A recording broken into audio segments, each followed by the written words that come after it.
Boa noite, meus queridos alunos. Vamos continuar nosso conteúdo de sistemas de informação em saúde.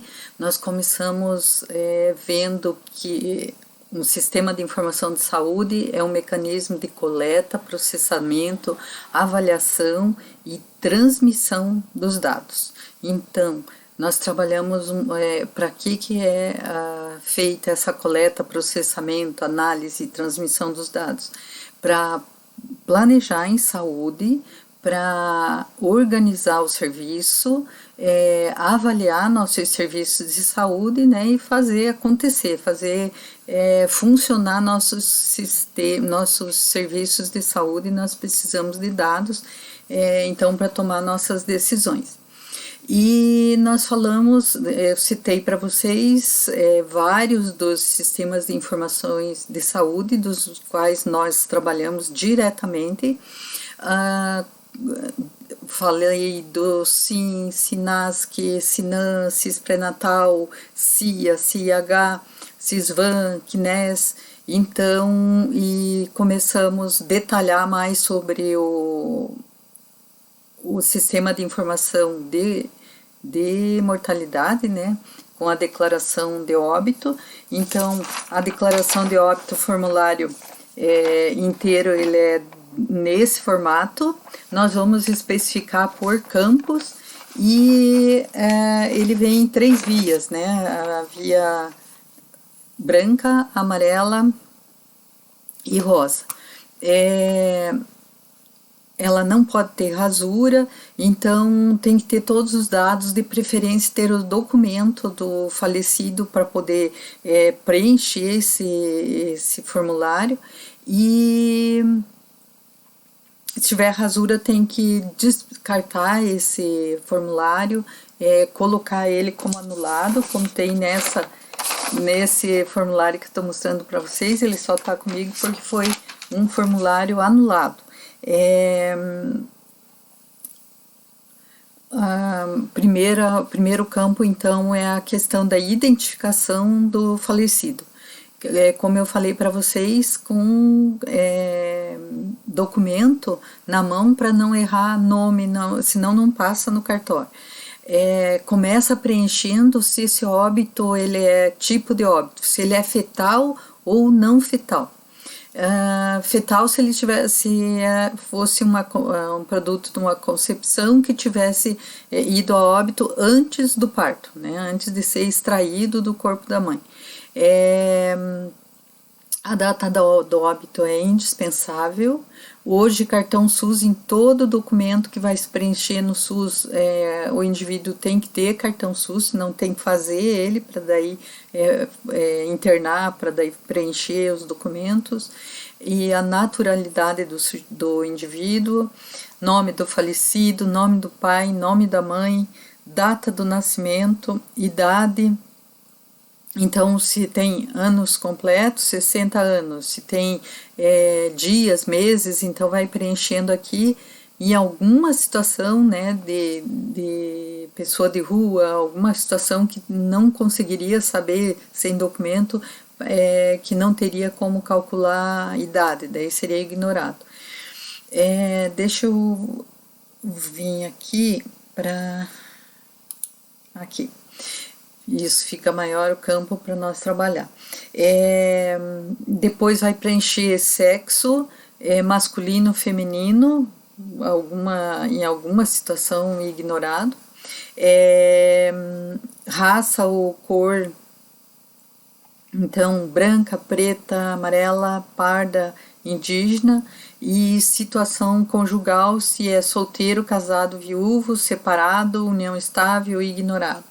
E ainda tem o campo da escolaridade, né? Sem escolaridade, que é analfabeto, aí o fundamental de 1ª a 4ª série e de 5ª a 8ª série, depois o ensino médio, superior incompleto, superior completo, ou se não tem como saber, não tem como ter essa informação de escolaridade, ignorado. A ocupação habitual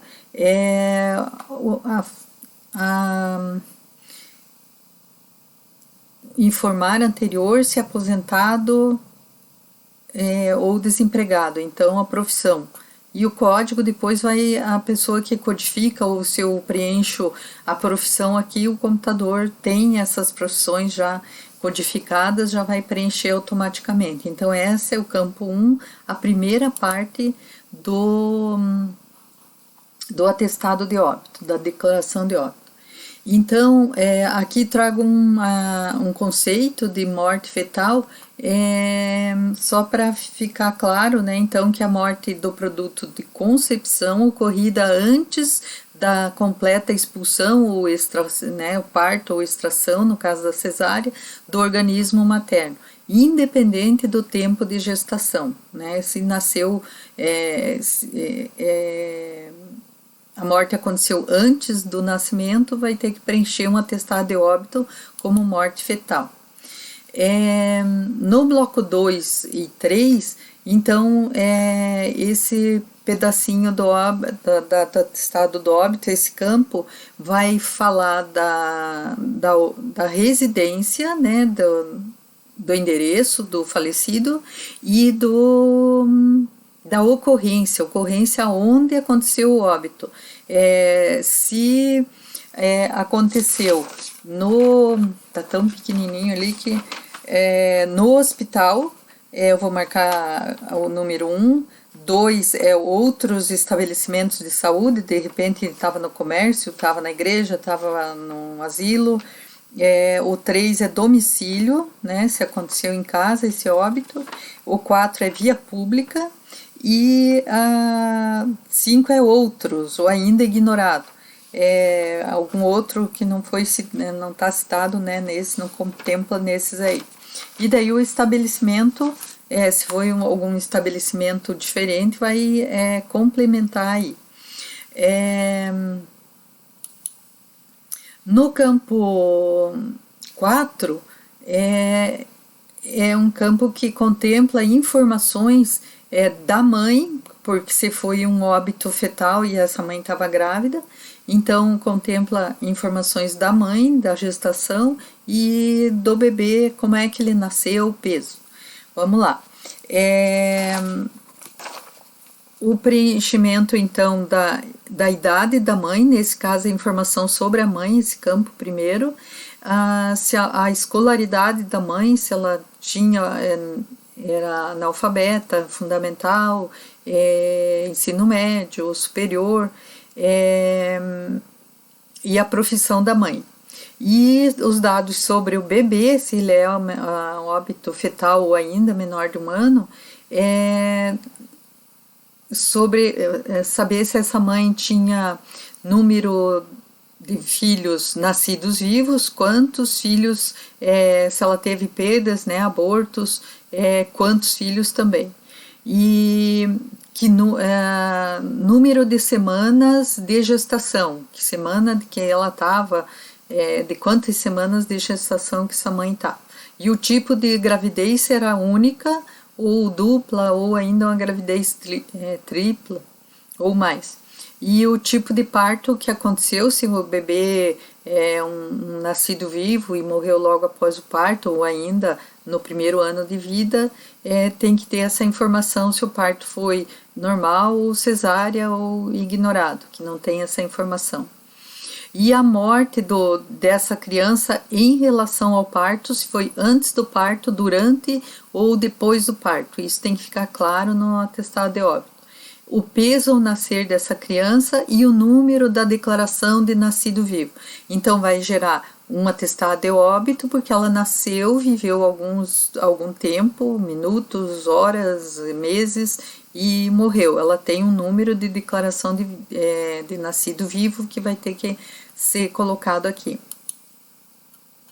E na sequência, no bloco 5, as informações, então, são das causas da morte, que é todas as doenças ou estados mórbidos, ou ainda lesões que produziram a morte ou que contribuíram para ela, né, para a morte.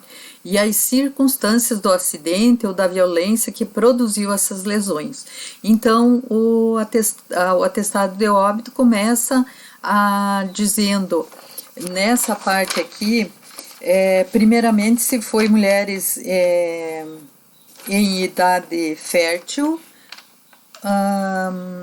se ocorreu durante a gravidez, sim ou não, ignorado. Se a morte ocorreu durante o puerpério, sim, não, ignorado.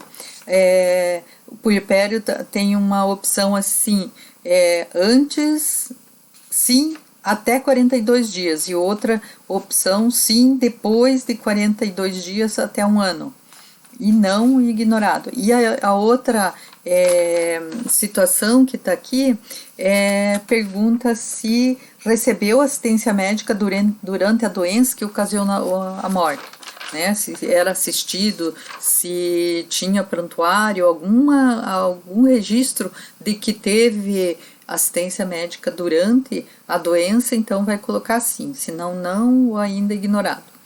E a parte que coloca os diagnósticos propriamente dito, começa pela causa terminal, quer dizer, a última situação que levou a óbito, depois a causa intermediária, a causa intermediária mais longe e a causa básica, então, que veio trazer toda essa sequência, né, e levou a óbito. Aqui nessa coluna o tempo decorrido entre esse diagnóstico até o momento do óbito. E aqui a coluna que vai se codificar, né? Mas o médico que vai preencher esse atestado de óbito, ele não tem que se preocupar com uma codificação, ele vai dar a causa básica e existe um profissional que é o codificador, quem vai digitar esse óbito que vai codificar. Então, em caso de óbito fetal, não preencher natimorto, isso é só um alerta, uma lembrança, porque natimorto não se caracteriza uma causa de óbito. Natimorto é aquele que morreu antes de nascer. A causa básica, só dando um conceito, então é a doença ou lesão que iniciou a cadeia de acontecimento e que conduziu à morte. Então foi as circunstâncias do acidente ou violência que produziu a lesão que levou a óbito. Então nós vamos explicar um pouquinho melhor mostrando um exemplo.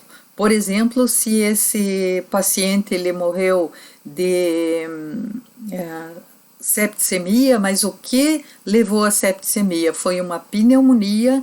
Por que ele teve a pneumonia? Porque ele estava acamado, porque teve um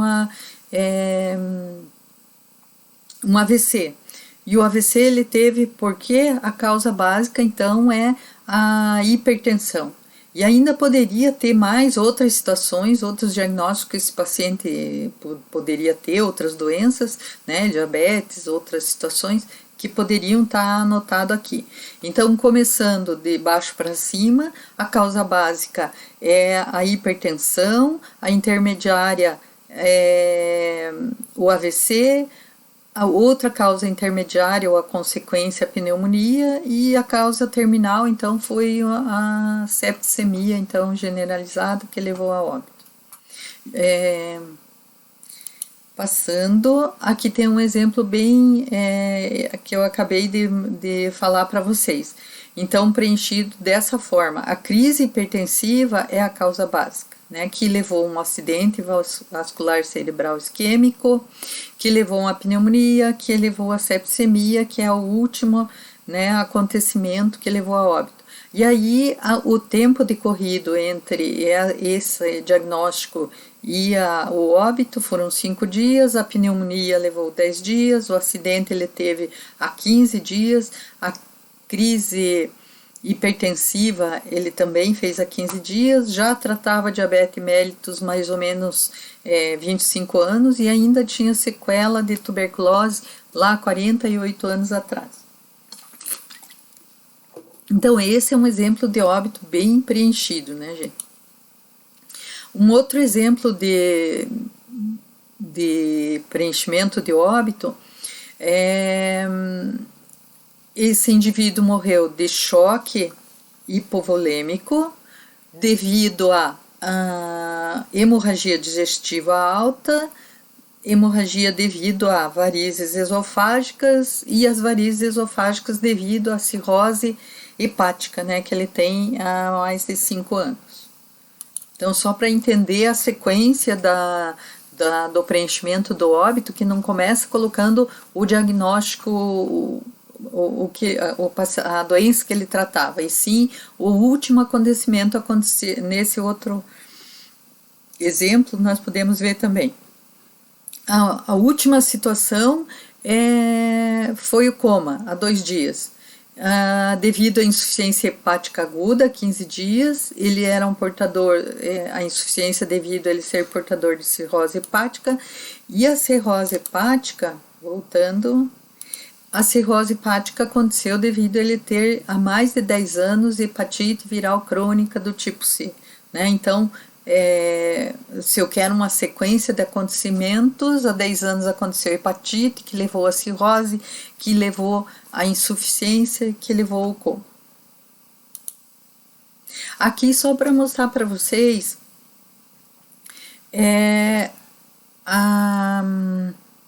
um óbito bem preenchido também e codificado. Por que a parte do codificado aqui está a lápis? Porque esse é o codificador, a pessoa que trabalha lá na vigilância de óbitos, vigilância epidemiológica, que pegou esse óbito, ele é um óbito bem preenchido, né?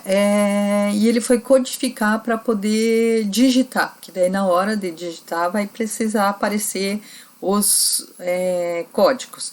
Às vezes, se o médico preenche com um tipo de diagnóstico que não é codificável, ele tem que voltar para ser corrigido, para que ele esteja dentro do CID-10, né, daquela lista de doenças, código de doenças, Código Internacional de Doenças, porque isso é uma coisa internacional, né? Não é só códigos no Brasil. Então, esse indivíduo, ele morreu devido à insuficiência renal aguda, que causou arritmia, que causou complicações pelo anticoagulante oral, devido à hemorragia digestiva alta, e teve recidiva, né? Então, que levou a óbito há 12 dias foi a recidiva de hemorragia digestiva alta. Então, aqui só colocando para vocês um conceito de quem que é o codificador, pode ser um enfermeiro, pode ser um técnico treinado, mas vai ter que fazer um curso, então, para se capacitar, né, aprendendo a codificar os atestados de óbito para daí eles serem digitados. Então, as causas da morte devem ser preenchidas pelo médico, mas a definição dos códigos do CID-10 a serem utilizados devem ser realizados posteriormente pelo codificador de causas de mortalidade, um profissional especializado formado especialmente para essa função. Então, que pode ser alguém da área da saúde que se especializa na questão da codificação dos óbitos. E aqui eu trouxe para vocês que todo atestado de óbito, então, vai gerar a certidão de óbito. O documento legal para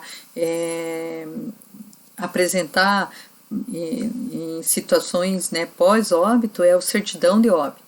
Mas o documento para vigilância epidemiológica e para adquirir a certidão de óbito é a declaração de óbito. E essa certidão de óbito é gerada no cartório.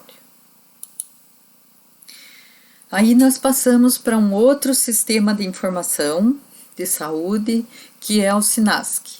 O SINASC ele é um sistema de informação sobre nascidos vivos. E o formulário que alimenta esse sistema é a declaração de nascido vivo, que é gerada a partir do nascimento de um bebezinho que ao nascer tem algum sinal vital, né? Todo, então, nascido vivo, o conceito é todo produto da concepção que, independente do tempo de gestação, depois de expulso ou extraído do corpo da mãe, respire ou apresente qualquer outro sinal de vida, pulso, batimento cardíaco. Então, é um conceito da Organização Mundial da Saúde em 1995. Quando nós começamos a trabalhar com o SINASC e começamos a preencher a declaração de nascido vivo, que é esse formulário aqui, tem um xerox, diz bem grande aqui, distribuição gratuita, que é exatamente para evitar cobranças ou situações, né, de uso de má fé desses formulários. Ele vem também em 3 vias, que é preenchido pelo hospital no momento do parto, né? Nasceu, faz assistência do bebê, quando o bebê estabiliza, vai se preencher esse documento, porque é esse documento que vai gerar a certidão de nascimento desse indivíduo, né, que acabou de nascer. Então, se o bebê nascer e respirar, chorar, tiver qualquer sinal vital presente, ele vai ganhar uma certidão de nascido vivo. Se por acaso for a óbito, minutos, segundos depois, mas ele chorou, bateu o coração, ele, né, teve pulsação, teve batimento cardíaco, ele é um nascido vivo que depois tem uma declaração de óbito. Então aqui só para mostrar para vocês como é que vem as vias. Então a via branca é a que vai para é colhida na maternidade e vai para a vigilância epidemiológica para ser digitada. A via amarela vai com os pais para ele ir para o cartório registrar esse bebê, e a via rosa fica no prontuário então do bebê para qualquer dúvida, qualquer situação, tá lá no prontuário da mãe, né? Porque o bebê, se ele tá bem, não fica internado, ele não gera prontuário no hospital, só a mãe que vai ter o prontuário. Não pode ter rasura também, se tiver rasura tem que preencher outro e eliminar todo o bloquinho com as 3 vias. E para que serve uma declaração de nascido vivo, um ADN, né, que a gente chama DNV? A declaração de nascido vivo serve para dados estatísticos, então situações de cálculo de incidência de nascimento, todas aquelas variáveis que a gente já trabalhou em exercício são tiradas de um ADN, né? Cálculo de mortalidade infantil, cálculo de vacinação, tudo é em cima de número de nascidos vivos no município. E informações para o IBGE serve para retirada então do registro de nascimento, que é aquela via amarela, né? Aqui só colocando o fluxo das 3 vias, a via branca é do órgão de processamento, né, que é a Secretaria Municipal de Saúde, vai digitar. Segunda via amarela, então a família utiliza para registrar esse bebê.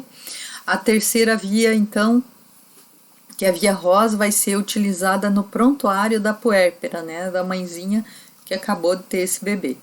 Pode-se calcular com um ADN, então pode-se calcular os indicadores, né, número de consultas realizadas, é possível, né, tem um campo que anota quantas consultas a mãe fez, baixo peso ao nascer, porque é anotado o peso do bebê, proporção de nascimentos prematuros, proporção de parto cesárea, proporção de nascidos vivos de mães adolescentes, valores, né, de índice de Apgar, que é a notinha que o bebê recebe quando ele nasce. Se ele nasce bem, ele tira uma nota melhor, quase 10 ou 10. Se ele não nasce tão bem, não respira, não chora logo em seguida, ele vai ter um índice de Apgar mais baixo, né, uma nota mais baixa. Isso vocês vão aprender lá em neonatologia, né? Essas questões e vão voltar ainda a rever essa declaração de nascido vivo lá na disciplina de neonatologia. Aqui eu só coloquei aquela questão de que nós trabalhamos dos sistemas de informação de saúde lá na primeira fase, que é para ver as variáveis que a gente pode tirar no Tabnet do SINASC, né, dos nascidos vivos. Eu acho muito legal trabalhar esses dados e a gente vai precisar ao longo da nossa carreira esses dados, ou seja para fazer pesquisa, ou seja para fazer o TCC, ou seja depois trabalhando em qualquer situação de hospitalar, na saúde pública, eu vou precisar desses dados, né? Então eu deixo aqui até para você estar relembrando e vendo onde é que eu vou buscar. Então é lá no Tabnet, lá no SINASC, eu posso fazer relatório de várias situações, número de parto normal, cesárea, número de baixo peso, ou de sobrepeso, os bebês gigantes ou os baixo peso, mães adolescentes. Então eu quero fazer um trabalho na saúde pública com as mães adolescentes, né, de 10 a 19 anos. Então vou buscar que número que eu tenho. De repente não são tantos assim. Número de mães acima de 40 anos, né? Mães que fizeram só 1 a 3 consultas, que é preocupante, então meu pré-natal está muito ruim. Ou quero buscar o número de mães que tiveram 7 ou mais consultas, então elas estão vindo e o nosso pré-natal está conseguindo atingir essas gestantes. Quero comparar bebês nascidos do sexo masculino com bebês nascidos do sexo feminino, é possível tirar esses relatórios. Quero saber se ainda em pleno século XX nós estamos tendo mães que com nenhuma instrução, né, analfabetas. Quero buscar se está tendo parto no domicílio ainda, se todos nasceram no hospital. Então é possível tirar esse tipo de relatório através da ADN, que vai ser digitado no município, que vai para o Ministério da Saúde, e o Ministério da Saúde devolve, né, retorna no Tabnet em forma de relatórios. Olha os recém-nascidos aqui, só para mostrar para vocês a fotinho das minhas geminhas recém-nascidas. Hoje elas já estão com 10 anos, né? O próximo sistema de informação de saúde é o SINAM. A gente já citou o SINAM lá em doenças transmissíveis, e aqui nós voltamos a falar como um dos sistemas de informação de saúde que é o principal dentro da vigilância epidemiológica, né, que é o carro-chefe, uma vez que é ele que coleta, processa, né, digita e fornece relatórios das notificações e investigações, então, das doenças de notificação, né, dos agravos de doenças transmissíveis. Então, foi criado em 1990, tem o objetivo de coletar, através da notificação e investigação das doenças de notificação compulsória, processar, que é digitar, processar os dados, e em todo o território nacional. Então, no Brasil inteiro se usa o mesmo sistema de informação de saúde. E ele serve para ajudar nas tomadas de decisões nos 3 níveis, no Ministério, no Estado e no município. Hoje, nós podemos dizer que diariamente eles estão precisando de dados do SINAM para poder tomar decisões, para poder divulgar, né, as informações, então,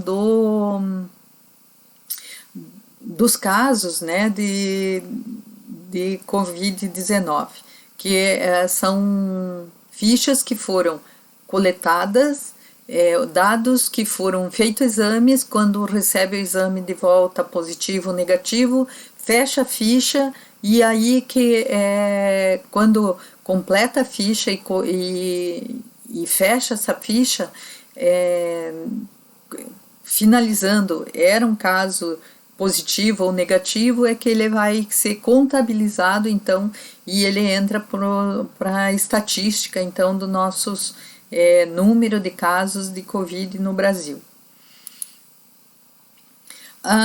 O SINAM, ele tem a impressão e a distribuição dos formulários, que é de responsabilidade do Estado, do Ministério da Saúde. Hoje a gente acessa esses formulários diretamente na internet.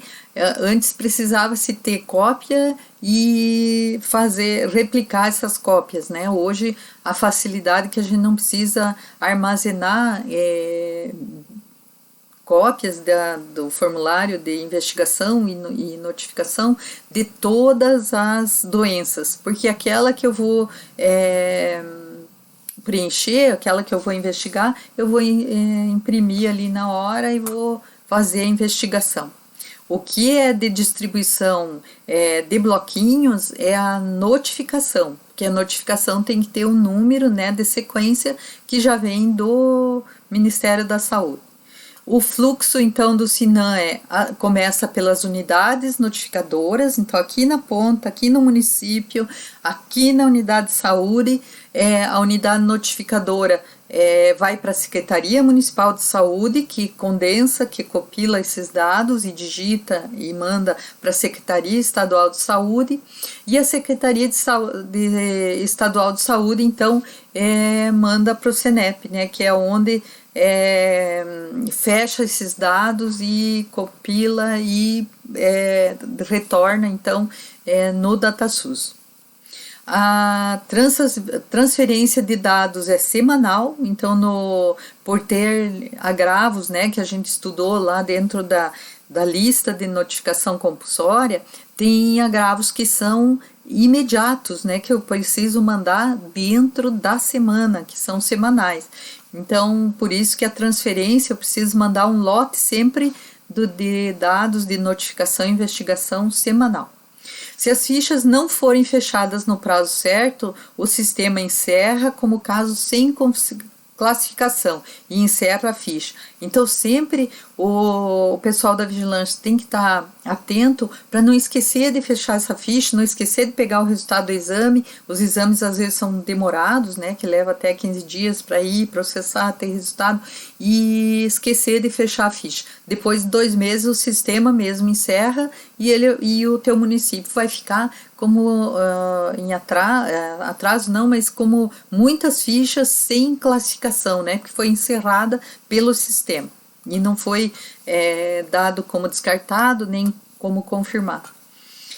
A partir da digitação dos agravos de notificação pode-se calcular a incidência, prevalência, letalidade e mortalidade. Olha o que nós está sendo feito pelo Ministério, pelo Estado, dados diariamente, né, de se calcular a incidência da doença e principalmente o percentual de letalidade, né, que nós estamos fazendo. No caso do Covid, fazendo pouco exame, então existe muito mais casos que estão sendo notificados, que está se dando conta de testar. Então, já os óbitos escapa muito pouco, os óbitos que todo óbito que é suspeita que tem insuficiência respiratória, eles estão testando daí para Covid, então está se fechando muito mais óbitos do que nós temos o real número de casos notificados. Por isso que a nossa letalidade hoje, em alguns estados, em alguns municípios, está dando de até 8 casos por 100 mil habitantes, né? Por 100 habitantes. 8% de letalidade, o que é muito alto, né? Mas isso não pode ser considerado um índice de letalidade real em função de que a gente não está conseguindo testar o suficiente de pessoas, né, para fazer esse índice. Então,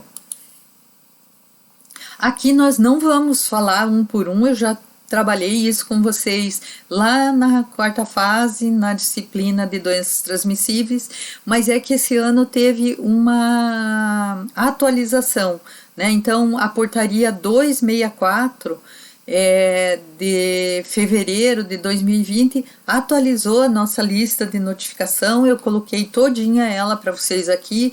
Isso é interessante vocês estudar, é interessante vocês ter noção de quais agravos são contemplados na nossa portaria, na última portaria. Sempre está estudando a portaria mais atual, porque em concurso público isso aí é um prato cheio, né, para as questões de epidemiologia. Então eu trouxe nesse primeiro slide, o que mudou foi que foi acrescentado doença de Chagas crônico. Antes só se notificava doença de Chagas aguda, aquela doença de Chagas que o sujeito se contaminava e desenvolvia a doença no momento que se contaminou. Aquele portador de Chagas crônico que só descobre quando vai doar sangue ou quando faz um exame e é portador de doença de Chagas há muito tempo, ele nem sabia, então esse não era notificado. Então agora essa situação foi incluída na portaria 264 desse ano, né, de 2020. Então, por favor, faça uma releitura da lista de notificação e agravo para você estar memorizando todas as doenças, né, que são de notificação. Então, aqui ainda todas as doenças e elas têm a classificação se são de notificação semanal ou mensal, durante a semana, se é notificação imediata. Então, aqui eu circulei para vocês que nós já tínhamos dentro das síndrome respiratória aguda grave associada ao coronavírus, só para lembrar onde é que entra o novo coronavírus, né? Então, está sendo notificado dentro da SARS-CoV, né, que o novo coronavírus, ele não é novidade, ele já existiu em 2013, 2014, 2009 teve um coronavírus e 2014 teve a MERS, que é um tipo também de coronavírus que causou uma epidemia mais localizada, né, que não chegou a fazer isso que é hoje, né, que é essa pandemia. Então, só para vocês saberem em que situação, então, onde se encaixa o novo coronavírus, né? A SARS por síndrome respiratória aguda grave e causada pelo Covid. Então, do sistema do SINAM, quem que tem que dominar? Aquele que trabalha na vigilância epidemiológica. Precisa ser só um enfermeiro? Não, pode ser um técnico treinado, pode ser um farmacêutico, pode ser alguém que trabalhe na equipe, seja da saúde, trabalhe na equipe da vigilância epidemiológica e que vai recolher essas notificações, essas investigações e vai conferir se está tudo preenchido e vai digitar, vai alimentar o sistema, vai fazer os lotes e vai transferir esses dados. Quem que faz a vigilância? Quem que deve preencher a ficha? Todo profissional de saúde, todas as equipes, todas as unidades notificadoras. E quem são as unidades notificadoras? Os postos de saúde, os hospitais, os PAs, né, os pronto-atendimentos. Então, aonde existir serviço de atenção à saúde, que atendam pessoas que se encaixem dentro da nossa lista de notificação, com diagnóstico, que se encaixe na nossa lista, tem que ser notificado, tem que ser investigado, e essa notificação, essa investigação vai ser encaminhado para a vigilância epidemiológica. Então a vigilância epidemiológica é uma rede, gente, não é um setorzinho, não é uma casinha que tem algumas pessoas lá e eles são vigilância. Vigilância é todos os profissionais de saúde e principalmente quem faz vigilância, gente, é o SUS. Agora, a gente percebe muito da questão de subnotificação, no caso do Covid, que aconteceu nos hospitais particulares, porque eles não têm o hábito, não têm a prática da notificação e da investigação, né? E até que foi-se atrás desses hospitais, até que teve muito atraso na notificação, então, dos casos confirmados, dos óbitos que aconteceram nos hospitais particulares. Então vamos continuar aqui com os sistemas de informação do CIH. Esse sistema nós vamos falar assim mais resumidamente, que não que o enfermeiro não tenha que saber deles, porque quando ele trabalha no hospital, e dependendo do setor que ele trabalha, né, se é na gerência da enfermagem, na gerência do hospital, ele vai ter que entender sim, né, o Sistema de Informação Hospitalar, o CIH-SUS, ele dá dados da AIH, que a AIH é o formulário que preenche o internamento da pessoa com o diagnóstico, né? Então, cada pessoa que interna vai gastar uma AIH do hospital, porque cada AIH faz um pagamento para uma internação. Então, ele não foi concebido sob a lógica epidemiológica, mas sim com o propósito de operar o sistema de pagamento das internações hospitalares, contratadas pelo Ministério da Previdência. Então, cada hospital tem tantas AIHs contratadas, e cada internamento vai gastando uma AIH que ele tem no mês, né, contratada no Ministério da Saúde. E essa AIH, esse sistema, ele reúne informações de cerca de 70% dos internamentos hospitalares no Brasil. Por que de 70%? Porque no sistema privado não funciona como AIH. Né? O sistema privado cobra a internação do indivíduo a cada internamento, né? Fechou a conta, teve alta, vai pagar o seu internamento. O SUS vai pagar quando teve alta pela IH emitida, que vai ser digitada e que vai gerar, né, então a contrapartida desse gasto que o hospital teve. Tratando-se, portanto, de grande fonte das enfermidades que requerem internação, importante para conhecimento da situação de saúde e gestão de serviços. Nós podemos saber do que está internando, o que um hospital pode estar tratando mais, o que interna mais, qual que é a ocorrência, né, que está acontecendo mais, qual que é o diagnóstico que está internando mais, através de relatórios, então, do CIH-SUS. O instrumento de coleta de dados, então, do CIH-SUS é a autorização de internação hospitalar. Ele é um formulário que é gasto para cada internação uma AIH. As variáveis mais importantes nessa AIH são o número de AIHs pagas, valor médio da AIH, a média de permanência, dá para tirar relatório, óbitos, taxa de mortalidade, dá para tirar relatório de internamentos por sexo, por faixa etária, por diagnóstico de internação, etc. E esse formulário ainda tem outros dados de diagnóstico de internação, de alta,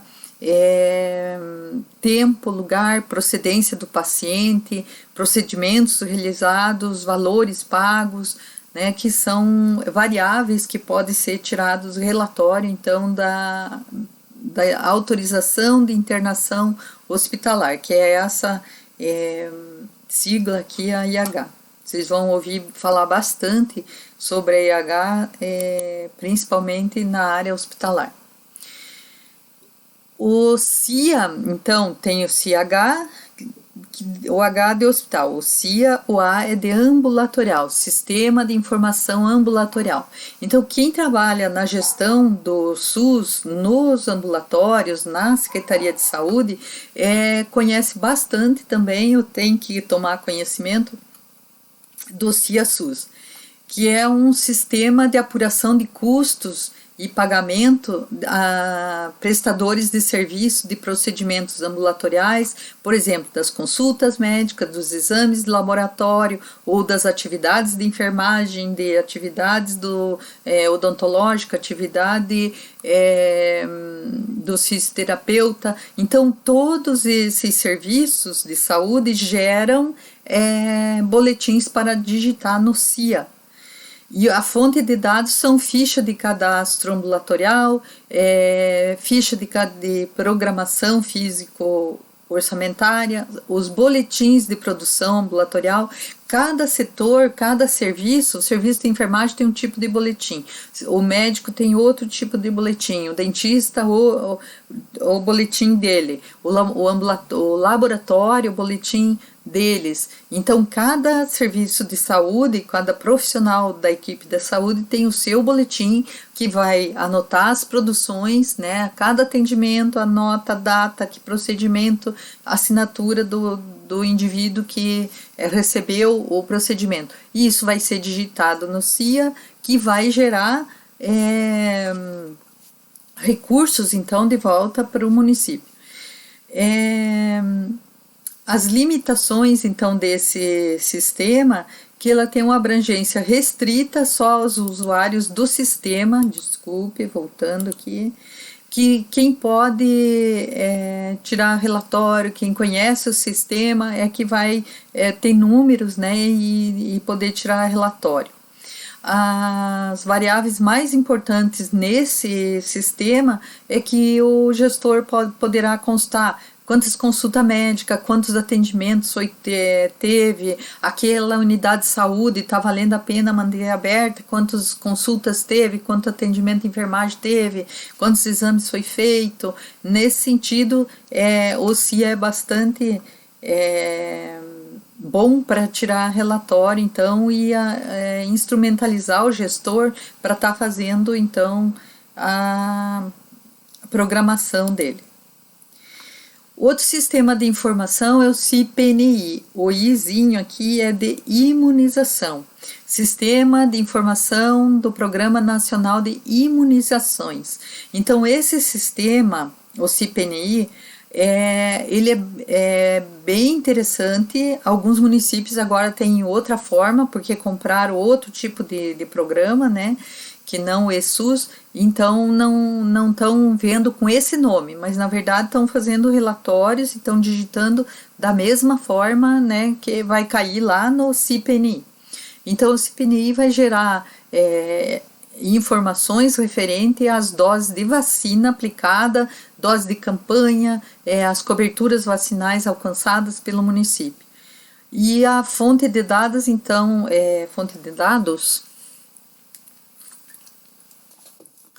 é gerado através de boletins mensais que são registrados dia a dia, né? Vacina uma criança, registra esse boletim ou digita-se esse atendimento e ele vai gerar, então, boletins. As variáveis mais importantes desse sistema são a quantidade de vacina aplicada, por tipo de vacina, por dose, ou faixa etária, eu quero ver que faixa etária que eu estou vacinando mais, a taxa de abandono também, quantas crianças também não vieram vacinar, por município ou por unidade básica de saúde. Então, é um sistema bastante interessante para quem está preocupado com a cobertura vacinal do seu município, para ver quantas crianças não vacinaram ainda, ou quantas crianças precisam vacinar, fazer cálculo de cobertura, um sistema de informação necessário, né, para o município fazer o seu planejamento. E o próximo que a gente vai trabalhar é um dos sistemas de informação de saúde dos mais novos que nós temos, né? Que ele substituiu o CIAB. Então, quem trabalha em estratégias da saúde da família trabalhava com o CIAB. E faz uns 3 ou 4 anos ele foi substituído pelo ESUS, da atenção básica, ESUS AB. AB é de atenção básica. Então, toda a atenção básica tem várias sistemas de saúde, mas e aqui que se situa o ESUS, né? ESUS da atenção básica. Então, nós vamos ver o que é digitado no ESUS. Aqui eu coloquei para vocês o endereço para quem tiver interesse de estudar um pouquinho mais, entender um pouquinho mais do ESUS. Nesse portal do Ministério aqui, do DataSUS, ele tem toda a cartilha do como funciona e que dados que ele pode ser registrado, que dados que ele traz relatório. Então, no ESUS tem o cadastro individual, que o agente comunitário faz, que vai na casa, pega os dados, então ele alimenta o ESUS. O cadastro domiciliar, feito pelo agente comunitário de saúde, a ficha de atendimento individual do médico, do enfermeiro, do psicólogo, do dentista, do fisioterapeuta, vai ser digitado no ESUS, ficha de atendimento odontológico, ficha de atendimento coletivo, uma palestra, uma atividade coletiva que é feita também pode ser registrada, as fichas de procedimento médico da equipe e ficha de visita domiciliar. Então, tudo que se faz na unidade básica de saúde, no ESF, na estratégia de saúde da família, vai ser alimentado no ESUS. Então, alguns municípios estão trabalhando com o ESUS, que é do Ministério da Saúde, e outros municípios optaram por comprar outros sistemas de saúde, que chama EBS, tem um outro ainda, mas aí depende do município, do acerto do município com o Estado, com o Ministério, de usar esse tipo diferente de programa, de sistema de informação de saúde, mas que no final é para eles se conversar e que quem usa um sistema diferente vai migrar para o ESUS, enfim. Aqui só para mostrar para vocês, o ESUS ele contempla também o prontuário eletrônico, por isso que a enfermagem, o fisioterapeuta, o psicólogo, o médico que acessa um prontuário eletrônico, ele conversa, né, ele tem acesso aos dados dos exames desse paciente de laboratório, então fez um exame do laboratório, o laboratório digita nesse sistema e vai estar lá no prontuário do paciente. Ele foi na farmácia e foi fornecido uma medicação, está dentro do prontuário do paciente. Se ele foi enviado um exame dele para o telesaúde, um exame de pele, de câncer, de alguma investigação, o telesaúde também digita esse exame e vai estar no prontuário eletrônico dele aqui na unidade de saúde. A questão da regulação, que é um sistema de CISREG, e o CIS-RCA, que é regulação e sistema de regulação, controle e avaliação. Se esse paciente precisa ser transferido, também vai ser transferido a partir do prontuário eletrônico dele e no sistema vai pedir a vaga, que UTI que tem vaga, que hospital que pode ser transferido, então também vai estar conversando nesse sistema. E o SIDNAM também vai ser digitado e vai ter no prontuário eletrônico dele que ele teve, por exemplo, notificado um caso de sífilis, né? Ele foi diagnosticado com sífilis, então vai estar na ficha dele e deve ir para o SINAM. E ele deve conversar com outros sistemas ainda de cobrança, no cadastro da atenção básica, do CIS pré-natal, do CISVAN, do Hiperdia, dos cadastros de estabelecimentos de saúde E então é um sistema que deve conversar com todos os outros sistemas. Nem todos eles já estão funcionando direitinho, mas o prontuário eletrônico e a questão do Siscan, que é o programa do Sistema de Informação do Câncer, estão trabalhando junto e conversando. Se o paciente coleta um exame de preventivo do câncer, né, o Papa Nicolau, vai estar no prontuário dele, com qual médico seguinte que pegar esse prontuário já vai ver que ele fez o exame e já vai ver também o resultado. Aqui para mostrar para vocês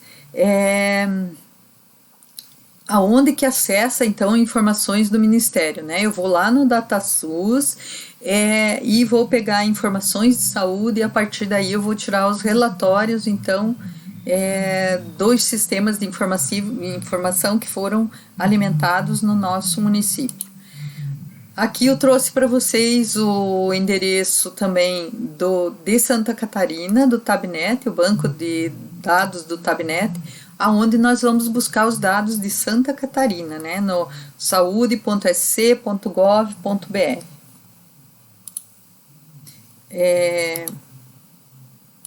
Nesse sistema que nós fizemos aquele exercício, né,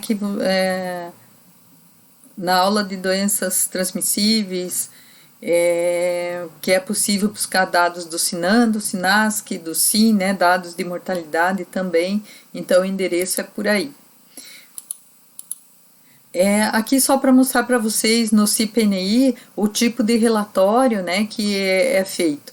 Então esse eles chamam de gotômetro, que a cada percentual que o município vai atingindo, vai enchendo a gotinha. Aqui está quase cheio porque está 96,65%.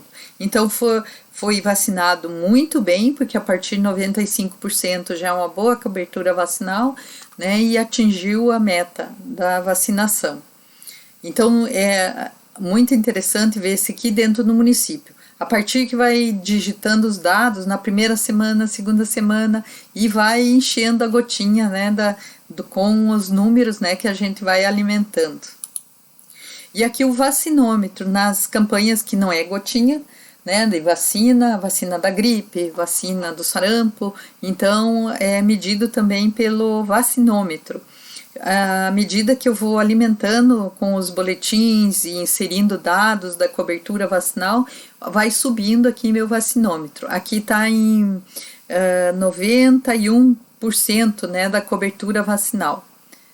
Esse aqui é a cobertura do Brasil inteiro, né? Olha a quantia de doses, a vacinação contra a gripe, que foi aplicado isso no ano de 2013, esse relatório.